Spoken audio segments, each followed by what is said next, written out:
Thank you so much for joining us here at the Smite Console League LAN here in Alpharetta, Georgia. We got Finch on the desk, Tolly and Shaliber. Tolly, how are y'all doing? I'm feeling really fantastic, and I'm really excited to get into some console action. More importantly, Shaliber, how are you doing here in Georgia? I'm having a good time. It's really fun. Hell yeah. Yeah, we're happy to have you here, man. So happy to have all this action. Also so happy to be getting a little bit of help there from Sennheiser. You just saw that promo there, or rather the video from there on the screen, so we certainly appreciate it. Just using that code hi-rez, you can get 10% off Sennheiser headset and even get that free headset hanger so you can keep your headset looking good. Totally. Some cool audio, gaming equipment. Definitely get your chance right now while it's still hot. Oh, yeah. You want to make sure that you're saving every bit that you can. I know I like to min-max, even in my personal life, Totally, even in my personal life. I also want to talk to y'all just a little bit here about that adventure that we got coming out for you. It's going to be a real big deal. It's sort of like our dungeon crawl that we've got going on here for you. So it should be available on all platforms for y'all here now. If not right this moment, then very shortly. You can even get that Trickster bundle with the Agent of Darkness Loki skin in it as well. And you want to make sure, Totally, that you're putting up your times as soon as possible. Because if you're able to finish really quickly or be at the top of the leaderboard, you could even win gems or skins. I mean, that's awesome. I mean, it's all about that min-maxing that you were talking about. What kind of items do you have so far? Chronos Pendant and like Heartward. That's it. Okay. All right. The struggle's real. You're the still struggle pleb status. is real. It's okay. You'll get there one day. You'll get to the big That's wave. okay. How about you over there, Shaliber? Are you excited about the adventure at all? I actually am, because I don't know why, but I find PvE really fun. That's why I play mid. You know, just clear waves. I don't have to fight anyone. That's right. That's right. So it's basically just like what you're doing here already. We also want to talk about, though, we do have another discount going for those superhero skins for you as well. So that's something else we'll be able to do for you. Just 25% off on that chest. That'll make things a little bit easier for you if you want to pick that up. And we also want to tell you all just a little bit, because we got so much going on here this weekend. Totally. On Sunday, we're going to have some AVGL action. So make sure that you all tune in then so you can see that matchup as well. That AVGL, the Collegiate Championship, will be going on then. And we're going to have J-Mac Tucker in the studio. Well, always a pleasure to have him here casting in the AVGL. Yeah, I'm sure he's hyped about that. We hope that everyone there at home is hyped as well, too. But we've got this weekend coming at y'all here now. Let's go ahead and get the schedule up so we can take a look and talk about some of these matches that are coming up. Just to give you a little bit about the format, though, here, Tolly, it is going to be split up into two groups, Group A and Group B. They'll be doing essentially like a round robin within those groups, best of 2 matches, and then the 2 teams from each group with the best record, there's the ones going on to LAN. That's right. Each team is going to play against each other once in a LAN environment. This is a lot different than the 5-week online portion that they had to do in order to qualify here. So the first set of the day is going to be CAZ against Myth. And that CAZ against Myth, that's going to be a big matchup. I mean, since we got you here, Shaliber, I want to ask you a little bit. I mean, what's it like when you go into a best of 2 and you know that, you could potentially get 3 points? What's y'all's mindset like in those? It's really high pressure. I'll say that. Especially in our group, Sure. with Astral there, it's scary. It really is. They're beasts on LAN, straight up. So a lot of pressure to do well. Yeah, I agree. I mean, in those best of 2 matchups, it's so important that you're able to get every last point that you can out of them. Again, if you split, you get 1, and if you win the whole thing, you do get 3. But like you were saying, Totally, we got CAZ going up against Myth Esports here as that first match. Tell me your thoughts here on this first match, Totally. I think it's going to be very important to see how this mid matchup is going to work here. Sure. You got Crimson on one side, a LAN rookie that's going to be against Elexum that has a lot of LAN experience. So I wanted to get your thoughts about this, Shaliber. How is Crimson going to fare as his first LAN experience? Well, if he's anything like me, he will be nervous. I mean, I don't think you can go to your first LAN without being nervous, but it depends on how his teammates make him feel. Jumpahh's been to LAN before, Delny's been to LAN before, Keegs has been to LAN before. They should be able to, hype him up and everything, but I don't know. It all depends on the person, really. Elexum has been to LAN as well, so he should be fine. Yeah, I mean, 100% agree with you, man. Having that hype person, having someone on your team who can help make everyone, especially in a LAN environment, it's so important. And you mentioned Jumpahhh there for him in particular, out of the jungle form. So important, Totally, for this team. Talk to me a little bit about what Jumpahhh does here for Myth. He's just a very aggressive jungler all around, and I feel that he's kind of the key focus point in terms of the early game momentum that he brings for his team Myth. Yeah, I agree. I think the main thing that makes Myth more likely to win this set is honestly just the fact that Keegs is so good at LAN. If you were at the last fall finals where he played, you would just see how dominant he is. He's so comfortable, and he's surprisingly not really nervous, which is weird because, if you know his personality, you're like, oh, like that guy's going to be scared. But no, He's not. He's one of the most confident people I know. It just seems like there's definitely a different beast when it comes to a LAN environment. Most people get more comfortable, obviously, in home, right? They're sitting at their chair, you know, they got their fridge right next to them, right, for a snack or whatever the case is. But in a LAN environment, it could kind of put you a little bit nerve-wracking, but it doesn't seem that case for Jumpahhh. And this is going to be probably very important for him to kind of carry Crimson. Yeah, they're gonna be looking towards Jumpahhh, especially in that jungle role, rather, to come up big. We talk so much about how important the junglers are in these games, and you can kind of hear him getting a little bit hype back there. I don't know if y'all can pick it up, but we also want to talk a little bit here for you. Totally. I mean, you even touched on a little bit yourself there, Shaliber. Keegs, what a strong addition here to this roster is Keegs for them over there in that AD carry role. It's just he's just been such a big impact for him, such a high impact player, and I feel like this team just improved so much, or got so much cred rather, once they were able to add Keegs on here. Yeah, the thing with Keegs, like, I've teamed with him. You know, I've teamed with him for an entire split, and he's quiet, but what he lacks in communication, he really brings in gameplay. I will say that I do think he's honestly the best mechanical ADC here. He does not miss. And especially at LAN, you know, he doesn't miss online with the controller. Imagine what he could do at LAN where it's, you know, 0 ping. It's going to be nuts. He reminds me a lot of Transonics, where he lets the game kind of speak for himself, whereas Transonics does the same thing except in a different environment because he has every other teammate making the voice calls for him. And you know what it is with Keegs too? He's really good when his team is behind. He will solo Gold Fury. He will split push. He's good at looking for other things on the map, which a lot of ADCs don't do. If you're losing, a lot of ADCs will want to group with your team and try and win the fight, but he's like, nah, I'll just, like, you know, I'll do this Gold Fury, I'll get the tier 2 tower, and then maybe I'll come, you know? Yeah, no, I 100% agree. I mean, that's so important that if something's happening on one side, that you're able to, you know, use that influence on the other side of the map. But you talked a little bit about communication there, Shaliber, and I think that's something interesting. You know, that our fans at home, they don't always get to hear about how important is that communication there between the teams, or, you know, or from each role in particular. How important is that communication? Honestly, you don't really need high communication from the ADC or the mid. It's mostly the support and jungle. Unless you're like me and you have many on his team, and, you know, then you got to step up and then you got to be the talker. But I think Keegs and Crimson can honestly just get away with, you know, being silent as long as they hit their stuff and, you know, Keegs split pushes. Then that's all they need. They don't need to have super good comms. I think it's on Jumpahhh and especially Bobby. Bobby's gonna be their hype man.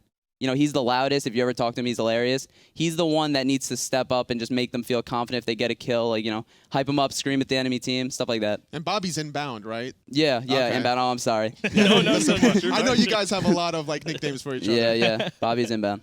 No, I mean, you're right. I mean, they were even doing some practice, and Inbound was kind of popping off. So, I mean, like you said, he's certainly one that could bring that hype for him. But that's Myth Gaming. The other side of this one, though, is going to be CAZ Esports. That's going to be one of our two teams that made it out of EU. I believe they came in second from EU here into this matchup. Totally, tell me a little bit about this CAZ team. So they barely made it, honestly, to this LAN environment. They had to go through a grueling process. Yeah. They, in week 5, 2-0 team rival in a 74-minute game number 1, and then a 58 game number 2 here, which actually secured their spot.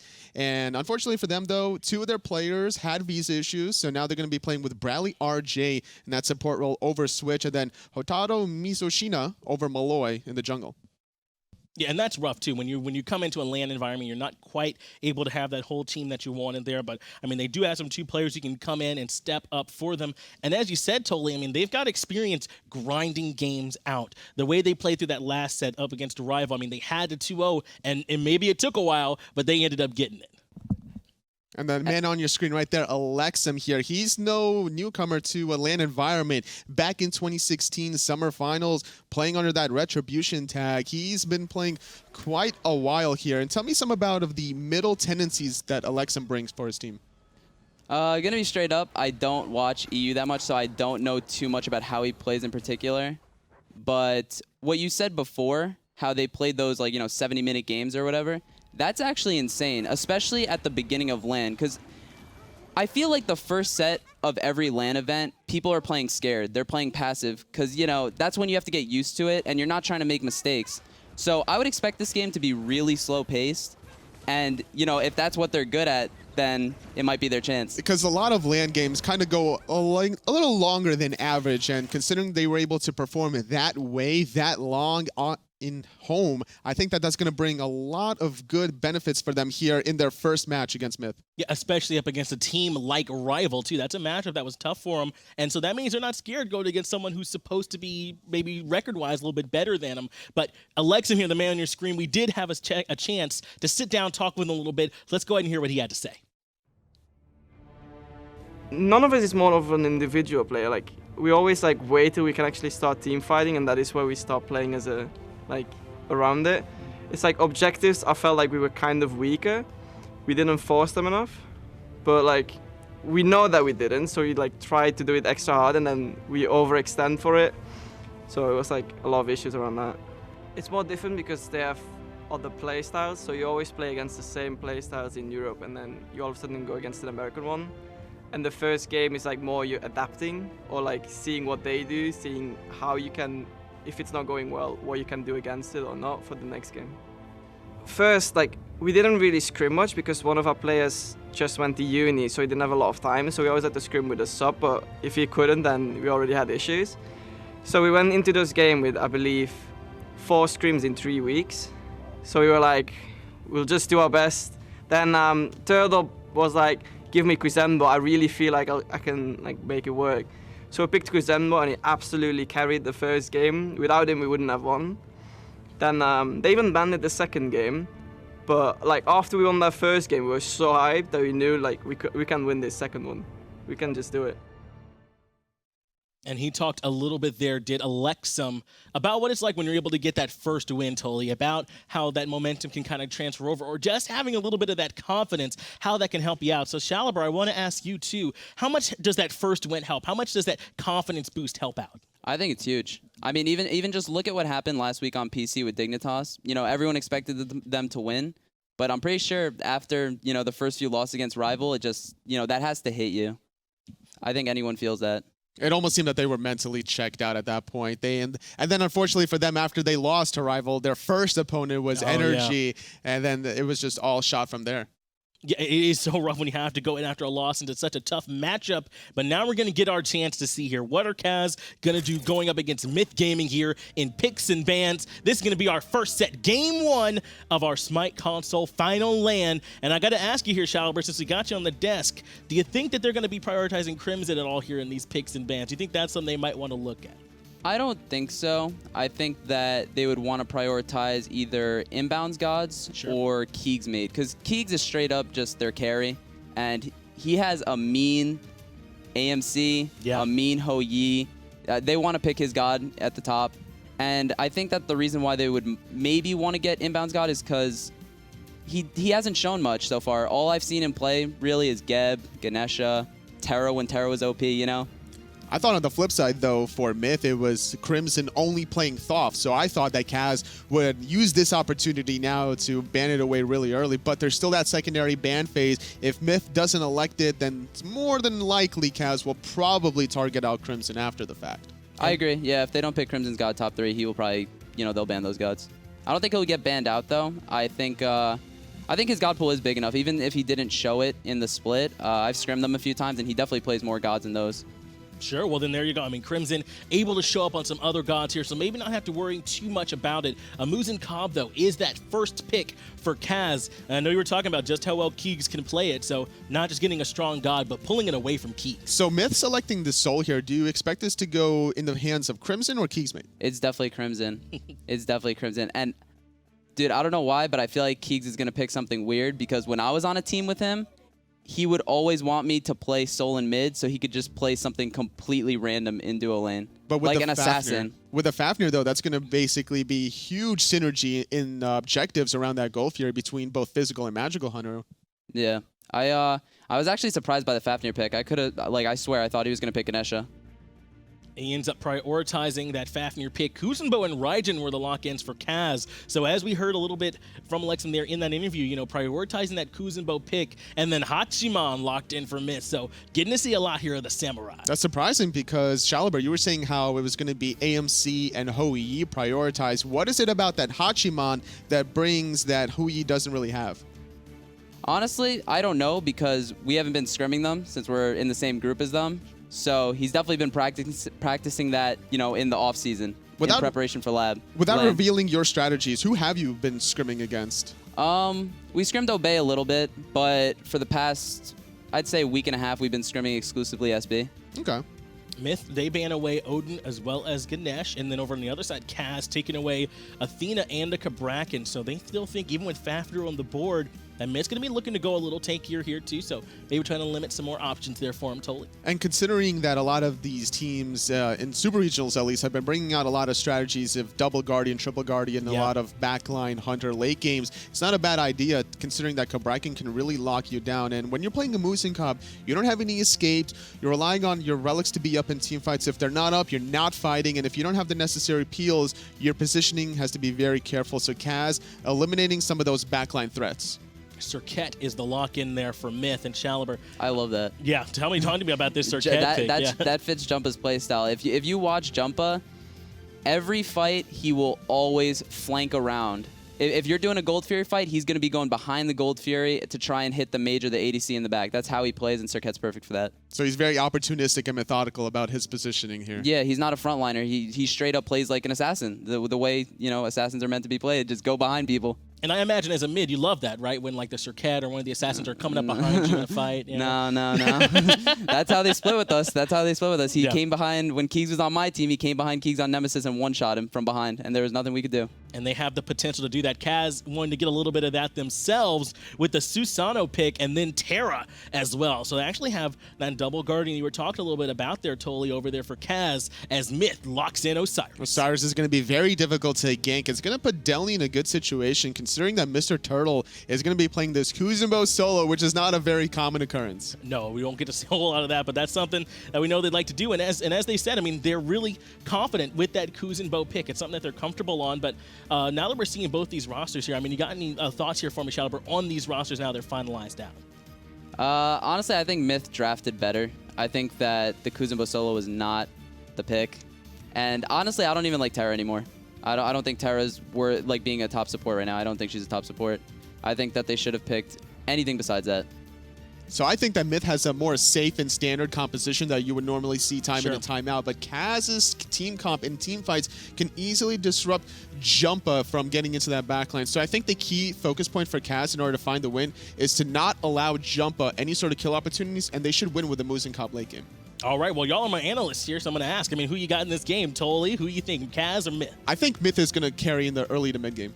Okay, Shaliber. I think that Myth is going to... I think there's going to be a stop. I think Myth is going to stop them. All right, well, there you go. On the desk here, we got it all Myth. Let's get over to the casters to see what happens. Thank you so much, John, for handing it over here. I'm Gormizer, joined now by Aggro, and it's looking like an interesting game. Yeah, Myth, that's basically everything Myth wants. I completely agree with Shaliber on the desk. I mean, Serqet fits Jumpahh's playstyle beautifully. If Delnyy is going to be playing a warrior instead of a guardian, things like Osiris fit very well with his playstyle. And Keegs has been working on that Hachiman. I mean, he was playing it yesterday. He really likes this pick, and it fits his playstyle very well because it allows him to play aggressive in lane. It allows him to play aggressive in the team fights. And Keegs, as they mentioned on the desk, is the star player of this roster, and Atonement's going to have his hands full there. And we've seen a lot from Myth and a lot of flexibility through their weeks of console league play that comes through where sometimes Keeg doesn't need to be there for the fight. He doesn't have to be in the fight to let the team show their prowess. And sometimes he rotates over and he's in your backline and all of a sudden you don't know what exactly you're going to be going up against. And the Hachiman, something that you don't have quite as much experience against, might give him just a small leg up there. On the other side, the Amus and Cobb taken more than likely away from him as well as just a strong pick. Plus, Atonement is one of the strongest players on this KAZ roster. You want to give your star player a chance to shine in the matchup. I mean, ADC versus ADC is the spot to watch here for KAZ. As they mentioned on the desk, they had some issues bringing their players over, and so they've got a couple subs. That puts even more pressure on Atonement, on Elexum, and on Mr. Turtle, the three regular players for CAZ Esports, to try and make a big showing here at LAN. A couple of different starts coming out. We can already see Atonement, Elexum actually going in, taking away the red buff from Myth. On the other side, though, purple and red looking to be taken away by Myth Gaming as they just get that early pressure on the duo side. So it's just a matter of where Atonement and Elexum are going to go from here. Raijin, Amus, and Cobb, really, really tough to deal with in the early game. No way you're going to outclear them. But as you touched on, Inbowned and KeegsMate, they get 2 buffs for their invade. where KAZ only gets 1. Now, that is going to set Crimson a little bit behind, but it's all in the name of getting KeegsMate ahead. Now he's going to be able to back up, get this purple buff. That's 3 buffs total that that KeegsMate is going to have underneath his belt compared to only 1 for Atonement. Looking, I mean, just early aggression all around. Actually, Delnyy and Judgment going to be going in and trying to do whatever they can. Jumpahhh getting rarely low here, but he's going to be able to dash away, jump over the wall, and just showcasing the mobility that you can get out of the Serqet. Looks like they were able to seal away that speed buff as well. Susano is going to have a tough time trying to compete here. He's going to walk in and get his purification beads forced out. Not the wisest decision there to walk in and just eat that cooldown for free. Now he's going to be very vulnerable as soon as Jumpahhh hits level 5 because Jumpahhh went for Blink instead of purification beads. Not too worried about the CC possibilities coming out of KAZ's roster. Potentially an early rotation, but it looks like this is mainly to secure that blue buff, especially when your solo lane has lost this much pressure. Mr. Turtle just not doing so great on the Kuzenbo in comparison to having to deal with this Osiris with that Serqet. Well, that's what you expect. It's Guardian up against a really high-pressure warrior at that, so you don't expect Mr. Turtle to get the pressure over here or even to get that blue buff farm by himself without something like a Hand of the Gods. So I like the idea to rotate over by Atonement, and now he needs to come over and join the duo lane, which is exactly where he's heading, pick up the back camps along the way. Smart choice by him. Jumpahhh just hanging around. I don't think he's going to fully be able to pull Mr. Turtle. I think they expect the Serqet to be hanging around over here. But the thing that's catching my eye right now is that Delnyy has opted in for that horrific emblem specifically to get that little bit of early pressure as well if you do look for that engagement. And Mr. Turtle didn't go for a sprint. If you have a feeling that the enemy solo laner might be going for a horrific emblem, getting sprint early is really important. Even if they don't end up getting horrific emblem, sprint is a really, really strong relic overall that I think would have proved more beneficial here to Mr. Turtle, who needs to be careful because Jumpahhh's 5. Going to be going in. The taunt is going to be good. He's going to go ahead and throw down the ult to get that extra little bit of pressure, but push under the tower is Jumpahhh right now. Going to be able to walk away, both of them with their lives, but showing the Myth are definitely looking for that pressure on the solo. Well, the shell ends up paying off there for Mr. Turtle without going for the sprint. Delnyy really passive there. Doesn't commit the ultimate, doesn't commit the horrific emblem, doesn't really commit anything. I think that could have been first blood for Myth if Delnyy and Jumpahhh are working together a little bit better. Yeah, still able to fight, able to get away, I guess, ultimately keeping himself safe for the long run, but not able to get that early pressure, that early gold advantage as well when you find that kill. So kind of stuck in an interesting position as the team's looking to kind of rotate over. Elexum gets low, has enough mana to get away, and sitting with him is going to be Inbowned, which I think is interesting. He's on this Fafnir, which we've seen him have large impact on. Geb, what do you think the Fafnir's bringing in? It works so well with Hachiman, who already has an attack speed steroid, and with the Soul, where that attack speed is really valuable.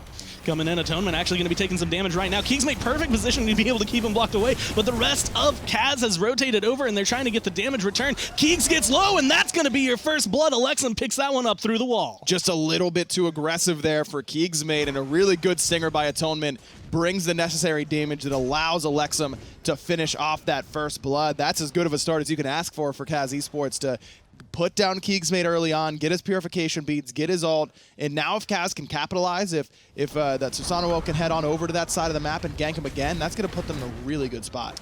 Now looking, unfortunately, you're seeing the difference between the slow and the root Nice is right play. now Jumpahhh just jumps over the wall and shows the same thing we've seen in a lot of these Serqet highlights for him. He knows where to be. The double madness there was really, really nice from Jumpahhh, and he picks up the kill there and continues to put Hotaru a little bit farther behind of where he is already down a level in experience, now 2 levels in total, probably about a level and a half in reality. But it's level 7 to level 5 is a big difference in power because those first few points are so important. Getting that first damage skill maxed out, whether it's the Storm Kata on the Susano or the Deathbane on Serqet, I mean, Jumpahh's just going to be doing way more damage than Hotaru will at this point in the game. Keeping control right now. Myth, actually, even though they lost First Blood, still have the gold lead. It's not going to be a huge swing in their favor, but just showing that they're farming, their presence, and where they're going for all these buffs and the splits are doing well. And the most important thing for me is that KAZ and the rest of, basically all of Europe, Enix included, talking to them during their interviews, they all said that they're very confident when they make it to the late game. But getting there is the problem, and Elexum's got to be worried about getting there as well as he gets his purification beads forced out.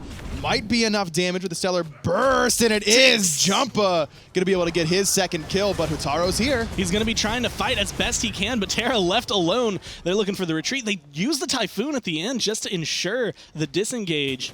And that just kind of shows the presence and the strength that Myth have. They are going out and just spreading that aura. Well, they need to, because as I was about to say, CAZ and Enix both feel very confident come late game, but early game is where they're a little bit weaker. Yeah. I mean, look at the length of the sets in the European SCL. Most of them were very long, as I'm sure you remember.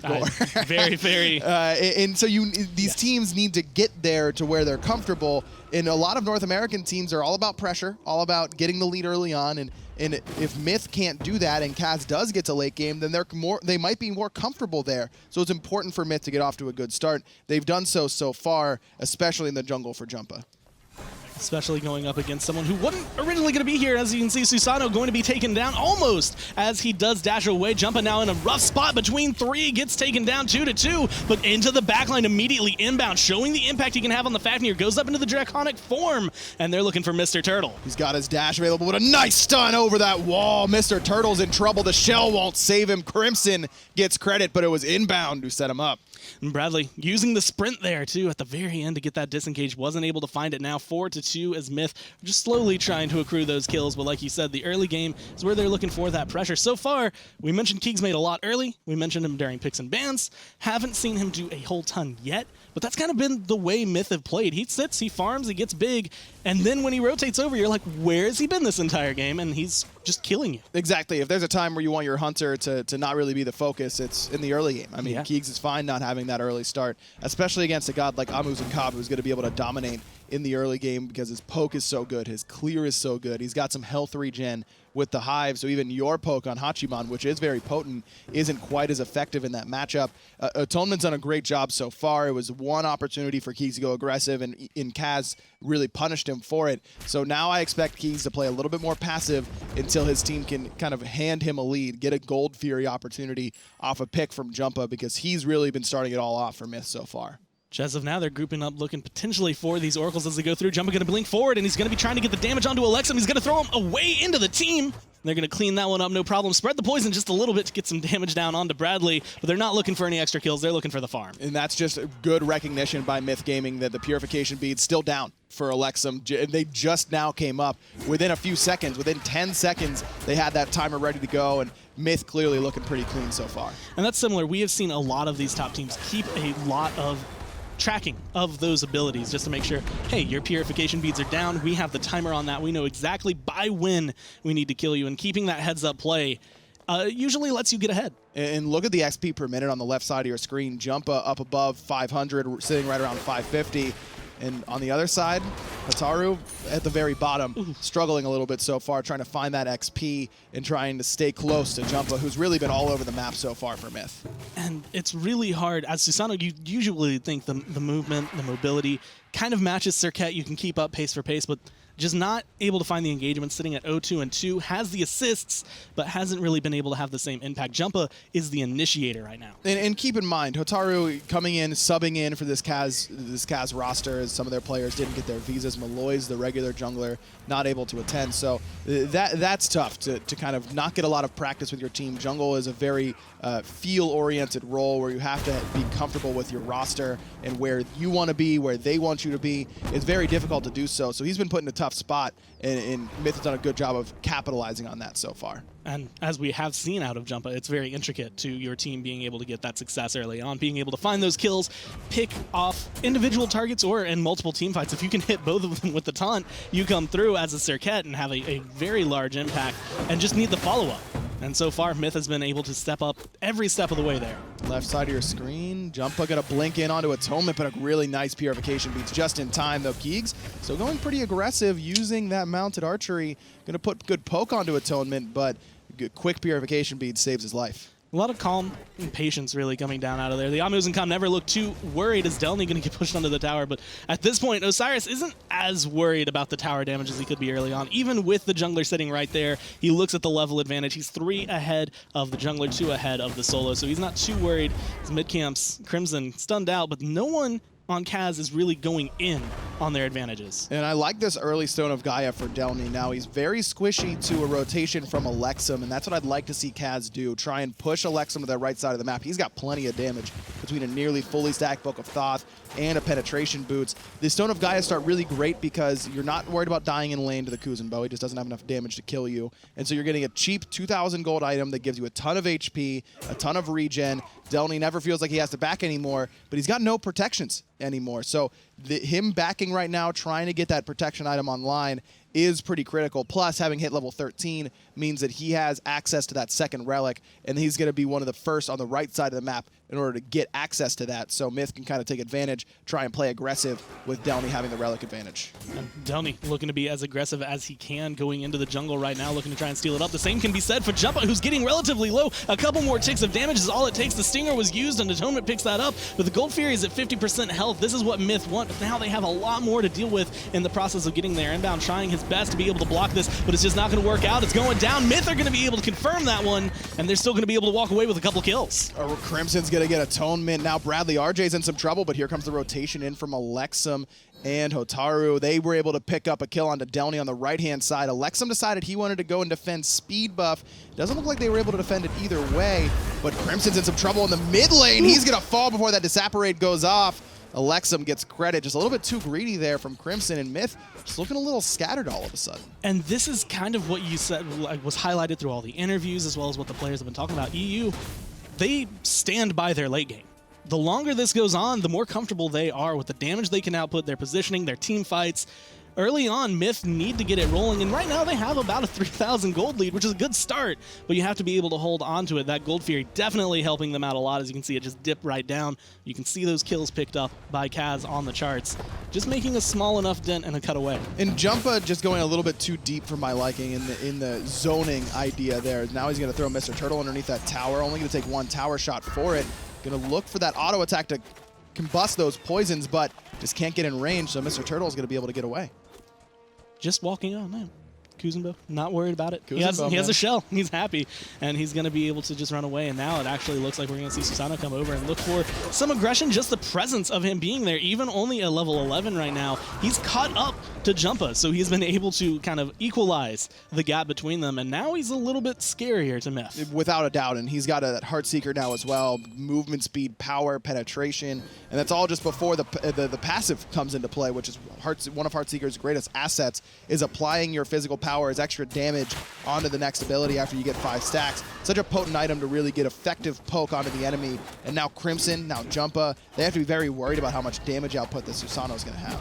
Delnyy being the main target of a lot of this poke, the Thorn's going to help kind of alleviate some of that pressure. He's level 14 right now, so he's not too worried about the aggression. But once again, getting pushed back into the tower, being under control. The ult's going to come through from both players there, and Delny's ticking low, but he's not going to get taken down. But that's 3 ultimates, because BradleyRJ even committed that Terra's Blessing. That's definitely a win just for Delny's ult and his Thorns. Love this Gladiator Shield pickup that he went for as well. Gladiator Shield works beautifully with Stone of Gaia because you're giving yourself a bigger health pool, and of course Glad Shield heals you for a percentage of your max health. So those two items work together very, very well. And now Delnyy has a little bit of protection. Still not a lot, and I still think that Elexum with the rotation could make a big impact on that right side of the map. But until Elexum comes over, he's not too worried about the damage that Susano or Kuzenbo is going to do to him.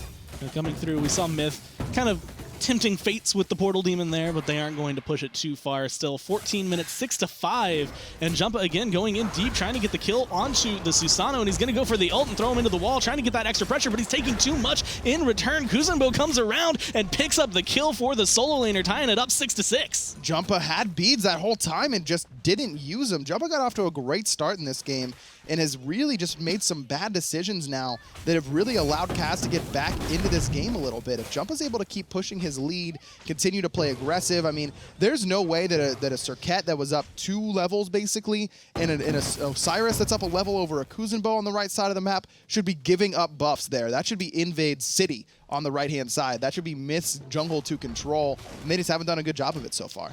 And now you're starting to see Mr. Turtle and Hotaru come in and push themselves up to the point where they're on level or getting closer to the gap. Delnyy still has that lead, but it's slowly getting ticked away because of the fact that they've been able to capitalize on Jumpahh's position so much right now.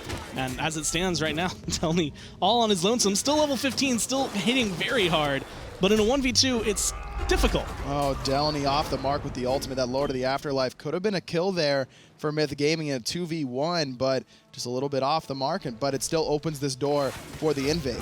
Going in deep once again is going to be Jumpahhh up against the wall. The beads come through. He's hoping that last breath is going to be able to get the kill, but with the shell coming through, we can see Hotaru is still alive, still retreating. He's going to be able to make it back to base. It's the blink and the ult once again offline. And again, KAZ has the number advantage on the right-hand side, and they get to secure their buff. That's an opportunity to get a buff for free for Myth Gaming if Crimson's on the same page. I mean, you've got a jungler who's forced out. You've still got the level lead with Delnyy, who's going to be fighting a lot better than Mr. Turtle will be at this point. That should be a buff invade for Myth and another missed opportunity for them. And there's a ton of pressure on the right-hand side coming down from Myth, where hasn't really been rewarded for much. Gold Fury is about to respawn, and I feel like the pressure is going to shift over once again. But Jumpahhh, like you said, he's kind of lost the lead. He's not really doing as much as he was earlier on. And even now we're seeing as Delnyy isn't able to hold up in his lane as well as he was early on, just because the pressure coming out from Hotaru, from Mr. Turtle, are keeping it put down to make sure that Osiris, even though he's level 15, is being held onto. Jumpahhh heads on over. Jungler's spending a lot of time in the solo lanes, and while it makes sense for Jumpahhh because of how far ahead Delnyy is, I think I'd like to see Hotaru come more towards the mid lane. Elexum's sitting in a really good spot up against Crimson in this lane. Try and take some farm there. Allow Mr. Turtle to get closer to that late game. Ooh, close. Still looking for the kills. Still trying to get as deep as possible. Jumpahhh looking to get any advantage over here to bring Delnyy back into it, but he just hasn't been able to find that. Now, left-hand side, Keegs and Atonement have gone for two different builds. Keeg goes for the Titan's Bane Rush right after the Devourer's Gauntlets, but Atonement goes for the Chin Size. Now, Atonement is not going to be doing a lot more damage with the auto attacks because that Chin Size passive, he's got no, it's affected by protections, and he's got no penetration so far in the build. If he's going to go for an attack speed item there, I think I prefer him going for Executioner, but KeegsMate going for Titan's Bane immediately into Aussie gives him that boost of attack speed that he lost by going Titan's Bane instead of something like Executioner or Chin Size by getting a cheap power spike item right there. Plus, it's great to get double lifesteal up against the Kuzenbo, who's going to have the Thorns and have the Spike Shell. Really like this build coming out from Keegs, and I will love this build for Atonement as soon as he finishes off an Executioner or some more penetration in this build. But until then, it's going to be a little bit lackluster.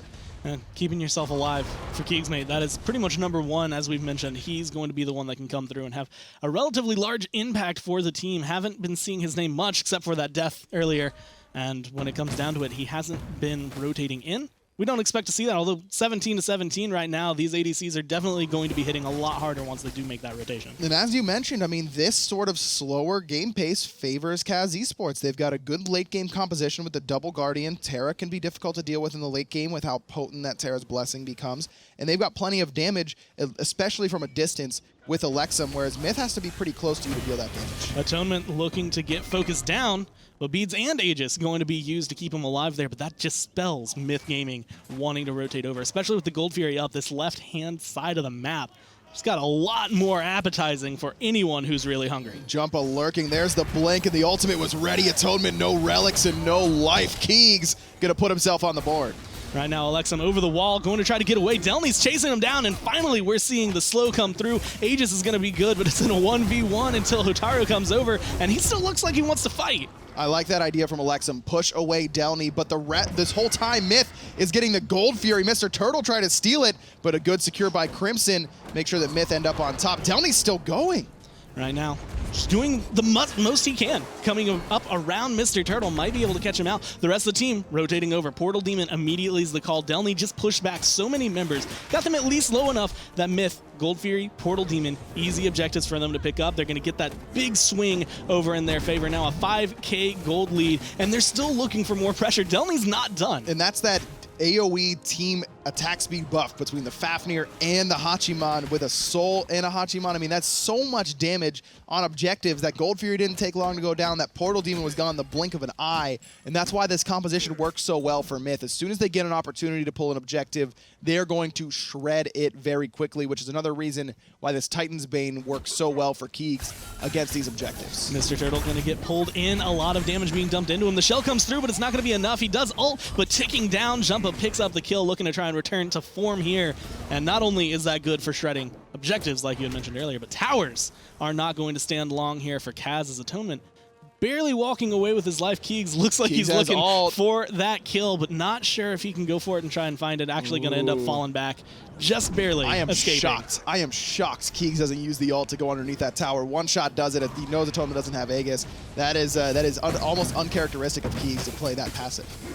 Crimson getting to about half health, and Bradley going in trying to fight and at least save his team, but Delnyy going into the backline, helping out with Jumpahhh, tanking up this tower, getting the damage through. Good Elexum ult. not going to fall down, and actually Myth are calling the retreat. They're getting too low to try and siege this tier 2. Really nice ult there from Hotaru. That Typhoon comes through and really stops the aggression onto Elexum, who has had a tough time now that the mid game has hit with Delnyy, who's really dedicated himself to making Elexum's life difficult.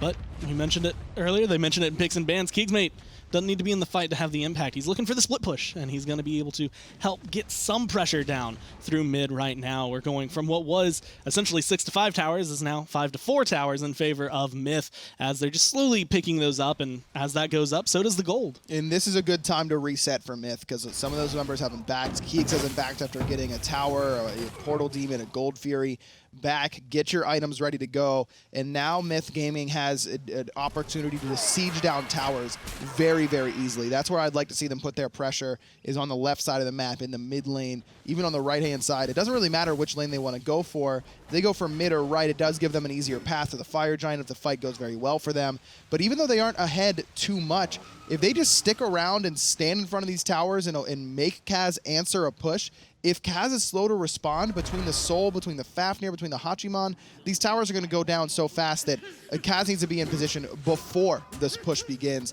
if they want to defend it. See Atonement there in the mid lane, recognizing that Inbound is not going to 1v1 him. They're not going to be able to take each other down, so just kind of laughing with each other, hanging out, and the camaraderie between the two teams, recognizing that, yeah, this is game 1, day 1, for the SCL finals, but you can still have some fun. And I love this Shogun's Kasari for Inbound as well. Just another attack speed boost for a team composition that really feeds well off of attack speed.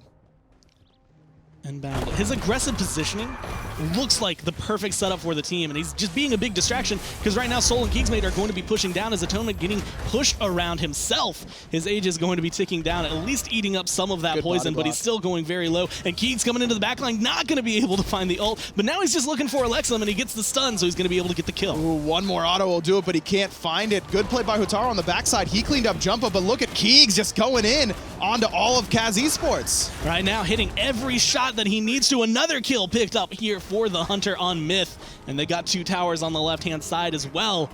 Draconic form. This is looking like a Phoenix. This Phoenix is gone. I mean, look at how fast this is going to fall. You got an Obsidian Shard on Soul, the Titan's Vein onto the Hachiman. These objectives don't stand a chance. This went for Myth. Like you said, it's a good reset point. They just turned it on when they went back. They buy the last few items they want. They spend some of that gold they were able to afford. Now they have even more to go spend. They have even more coming up on the map, as Gold Fury soon to be up, as well as the Portal Demon, and they're just going to reap the benefits. Buffs galore. And this is such a good late game composition when it comes to the objectives. Now, if CAZ Esports can bring down that Fafnir, that does so much to stop what Myth Gaming want to do. The problem is he's level 15. I mean, you look at Hotaru, he's level 16, Elexum level 16. Atonement's the only one with a big level lead that's going to be able to do significant damage to Inbound, and he feels so comfortable, does Inbound, that he's actually gone for a Pythags piece in that 5th item slot. Because Myth want to stay so grouped, because they want to siege so much, this is an item that's going to give his players some more power, some more lifesteal. Doesn't matter if they're physical or magical, and can be great.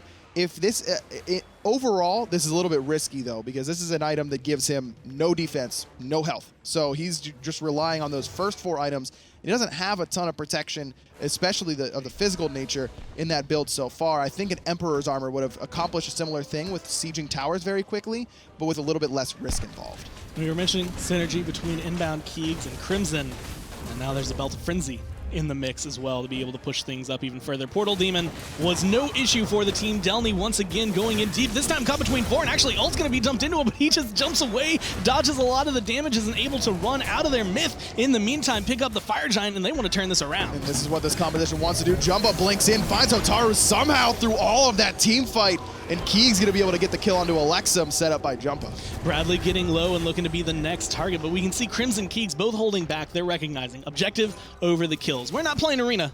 We're still in Conquest, so they're going to be looking for it. Now extending their gold up 12K as they look for yet another Phoenix here, but we do see KAZ putting up a defense. KAZ has no ults, though, and a lot of defensive relics down on the side of KAZ. Frenzy still available, and there it goes. Myth is just looking for the Phoenix. They should be able to get it pretty easily, maybe be able to get some kills as well. Inbound, a little bit too long. The Phoenix is going to take him down, but Myth takes down the Phoenix in return, so it's going to be a little bit of a revenge kill as they go back. They fall away because there's still a tier 2 in mid. They still have Fire Giant for a hefty 3 more minutes. And at this point, they can put down pressure. And Delny's going to be able to just create that front line. Keegs willing to tank up this tier 2 because of how fast it's going to fall between himself and the Soul Jumpahhh in there as well. He also almost has his Titan's Bane online. Love the pickup of the Magi's Blessing. Not a lot of guaranteed CC from KAZ.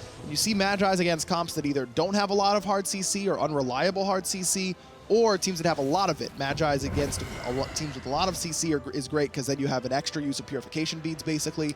This allows Jumpahhh to hold beads for a very long time because it's a good chance that he's not going to lose that Magi's Blessing bubble until significantly later in the fight.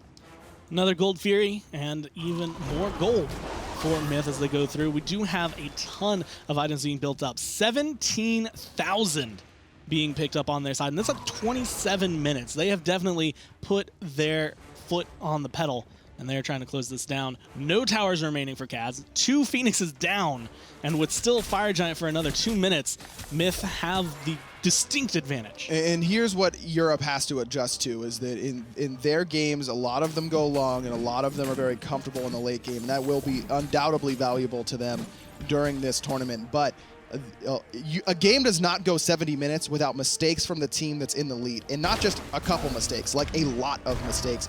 North American teams aren't going to make nearly as many mistakes, so you need to be able to capitalize when they do, and you need to be able to force the enemy team into bad spots. You can't afford to give up a huge lead to a North American team like Myth Gaming and expect them to mess it up and give you the lead back. It's just not going to happen. And we have seen a few times from KAZ where they have been able to turn it around thanks to their ultimates. Now all 5 online. This Phoenix is weak, so they're not going to choose to fight under it, but coming into the next defense, they have Elexum, they have Atonement, a ton of damage can come through, and it's looking like it's not going to matter too much as Hotaru is getting soloed down. Delnyy chasing him. One more hit is all you need, and he takes out the jungler. Mid Phoenix down to half HP already as well. Good job trying to zone away by Mr. Turtle, but he's just going to get turned on. Crimson going to pick up his 3rd kill. And Delnyy, meanwhile, is all the way in the Titan room.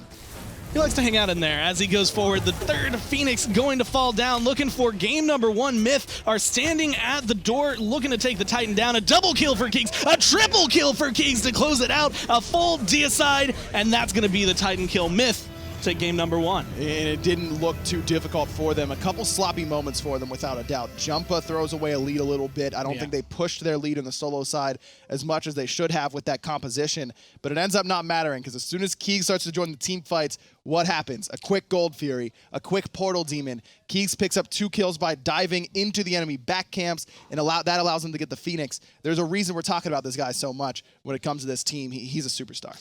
And we saw, like, even when he's not in the fight, even when he's not even being the star of the show, he's sitting around, he's doing objectives, he's farming, he's getting himself so that when he does come over, he will take the limelight away. And it's just one of the reasons we saw Myth skyrocket up at the beginning of the league, of the split.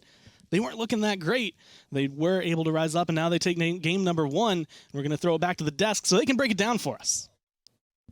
Thank you, Gore and Aggro. We're back here at the desk, Finch, Tolly, and we got Chalibur over here as well. We do see Myth, though, coming out on top in game 1 to best of 2. Tolly, tell me a little bit about what happened. I mean, it's to be expected. Myth is the better team going into this LAN, had a better record in the online portion, and they just played their game. They relied on Jumpahhh to be super aggressive with the Serqet. They got their comfort pick for their jungler. He started to make the plays once he got level 5. You know, he focused out Mr. Turtle a little bit in that solo lane.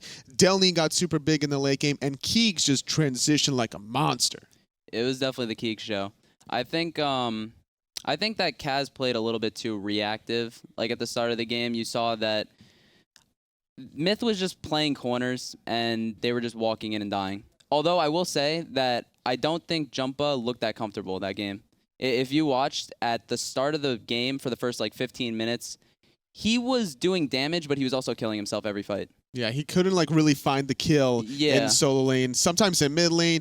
But you were saying that how KAZ was playing reactionary. Sometimes that worked to their favor when Elexum would find the counter kills with his ultimates. Yeah. I think that Jumpahhh just needs to either tone it down a little, or he needs to build defense straight up. He was going like full damage basically, and he was suiciding. And when they were pulling that Gold Fury and they were kind of 50-50ing it, I thought that if KAZ was able to take that, that would have turned the game.